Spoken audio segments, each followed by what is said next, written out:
आपल्या RP group of स्कूलच्या सर्व पालकांना नमस्कार। मी भरत बांदरगे, संस्थापक आरपी ग्रुप ऑफ स्कूल्स।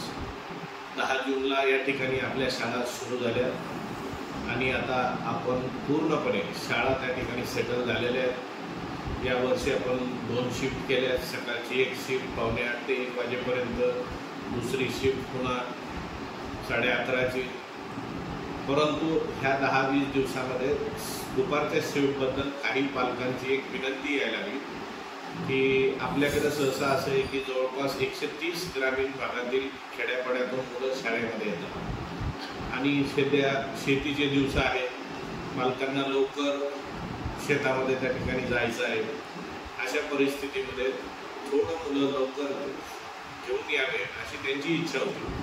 परंतु एक गोष्ट मला बऱ्याच दिवसाची पालकांना सांगायची होती, पण ती कामाच्या ओघामध्ये आणि ॲडमिशनची गडबड गर्दी याच्यामध्ये राहून गेली। हालांकी हा व्हिडिओ मी या अगोदरच 15-20 दिवसा अगोदर करणार होतो, परंतु आज आता त्याची वेळ आलेली आहे, मी ती करतोय।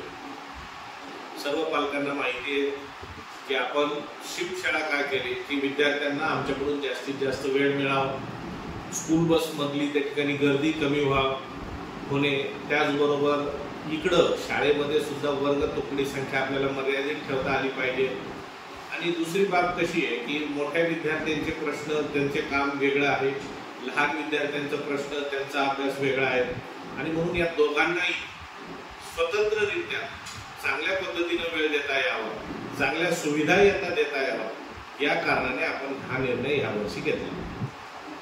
माझा मानस असा आहे की आपला जो ग्रामीण भागातील विद्यार्थी आहे जो बसने ये-जा करतो, सहसा ग्रामीण भागातल्या अनेक अडचणी आहेत, गावामध्ये विजेचा प्रॉब्लेम असेल, अनेक त्या ठिकाणी अडचणी आहेत। लहान मुलांच्या बाबतीत सांगायचं तर यांचा होमवर्क करून घ्यायला घरी कोणी नसतं, असेल तर शेतामध्ये पालक लोक असतात आणि शेताचा व्याप सर्व काही करून या पद्धतीने यांना होमवर्क करून घेणे त्यांना शक्य होत नाही। आणि म्हणून माझी ही यावर्षी संकल्पना होती की 2 शिफ्टमध्ये जर आपण शाळा केली तर लहान मुलांच्या बाबतीत एक मोठा निर्णय आपल्याला घ्यायचा होता की या मुलांचं होमवर्क सर्व काही शाळेतच करून घ्यायचं, म्हणजे घरी गेल्यावर पालक त्याबद्दल निश्चिंत राहायला पाहिजे।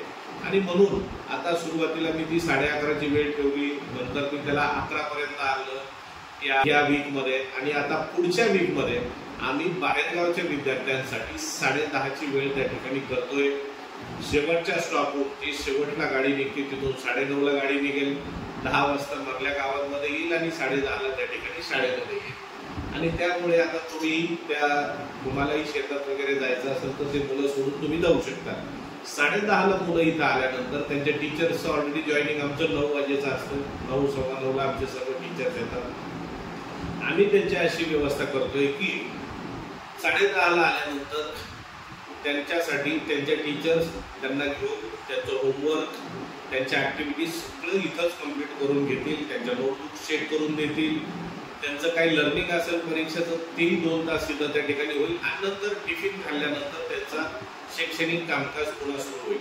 म्हणजे होमवर्क प्लस शिक्षण आणि अकॅडमिक्स हे सर्व काही तुमच्या विद्यार्थ्यांना शाळेमध्येच करून घेण्याची माझा त्या ठिकाणी मानस आहे। फक्त त्या ठिकाणी त्याकरिताच मी जवळपास शाळेमध्ये 7,500 स्क्वेअर फीटचा शेड त्या ठिकाणी उभारतोय विद्यार्थ्यांसाठी, की जेणेकरून हे विद्यार्थी आलेले यांना त्या ठिकाणी होमवर्क अभ्यास करता यावं। त्याचबरोबर ऊन असो पाऊस असो त्यांना उत्तम जेवणाची व्यवस्था त्या ठिकाणी होईल। त्यांचे जे काही कार्यक्रम आहे, ॲक्टिव्हिटीज आहे, सेमिनार आहे, ते सुद्धा करण्यासाठी ही व्यवस्था आपण केलेली आहे। परंतु त्या हॉलला अद्याप 15-20 दिवस कंप्लीट होण्यासाठी अवधी आहे, पण सहसा या 30 जुलैच्या अगोदर आपण ते कंप्लीट करून घेणार आहोत। तर त्यामुळे आपण सर्व पालकांनी सहकार्य केलं। 2 शिफ्टमध्ये शाळा सुरळीत सुरू झालेली आहे। हिचा चांगले फायदे या बाबतीचे काय झाले तर सगळ्यात पहिलं की मोठ्या विद्यार्थ्यांना 6वी ते 10वीच्या विद्यार्थ्यांना सकाळी उठण्याची सवय त्या ठिकाणी सुरू झाली। जी मुलं रात्री 11, 11:30 पर्यंत फक्त मोबाईल बघत, पिक्चर बसत होती, आज शाळेच्या धाकामुळे ती मुलं लवकर झोपून सकाळी लवकर उठून शाळेमध्ये यायला लागली। त्याचबरोबर दुसरं आता काय झालं की मोठ्या विद्यार्थ्यांसाठी फाउंडेशन क्लासेस सुरू झाले, त्याचबरोबर काही विद्यार्थ्यांना जर समजलं नाही तर 1 नंतर 3 वाजेपर्यंत शिक्षक मंडळी इथं असतात. तीच आपल्या शिक्षकाजवळ बसून आपल्या अडीअडचणी दूर करून 4च्या बसमध्ये त्या ठिकाणी जाऊ शकतात. काही चांगले खेळाडू आहेत, त्यांना आम्ही प्रॅक्टिस करता आता थांबून ठेवतोय, ते प्रॅक्टिस करून 4 वाजता जातात. उद्या जिल्हा स्तरीवर तालुका स्तरावर मोठमोठ्या स्पर्धा असतात, डान्सच्या असतील, सांस्कृतिक असेल, भाषण स्पर्धा असतील. याची तयारी आपल्याला जर करून घ्यायची. पूर्वी आम्हाला वेळ मिळत नव्हता, कारण 3:30ला एकदा बस गेल्या तर नंतर त्या पालकाला मुलाला घरी सोडायला कोणी राहायचं नाही. आज तसं नाही आहे. तो मुलगा शाळा सुटल्यानंतर सर्व काही आपलं छंद त्याला काय जो जोपासायचा करतो, जोपासून तो 4 वाजता जाऊ शकतो. फाउंडेशन क्लासेस करून तो जाऊ शकतो. आता मी आहे, माझ्यासारख्याला जरी एक्स्ट्रा लेक्चर एखाद्या वर्गाचं घ्यायचं, एखाद्या दुसऱ्या टीचरला घ्यायचं, तर सदरील वर्गाला ते थांबू शकतात आणि 4च्या बसमध्ये त्या ठिकाणी पाठवू शकतात. तर ह्या सर्व बाबीसाठी आपण हा निर्णय घेतलेला आहे. पूर्णपणे विद्यार्थी हिताचा हा निर्णय आहे. विद्यार्थ्याच्या दृष्टीने हा निर्णय घेण्यात आलेला आहे.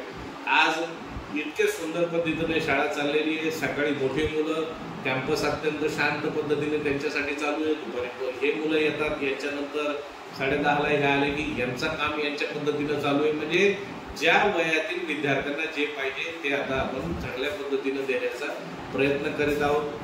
मागील 20 वर्षापासून आम्ही सतत आपल्या ग्रामीण भागातील, आपल्या बदनापूर तालुक्यातील मुलांना चांगल्या सुविधा, शैक्षणिक सुविधा कशा देता येईल याच्यासाठी आम्ही प्रयत्नशील आहोत आणि भविष्यातही आम्ही राहणार आहे. एक दूरदृष्टी ठेवून त्या ठिकाणी आम्ही हा शिफ्टचा निर्णय त्या ठिकाणी घेतलेला आहे.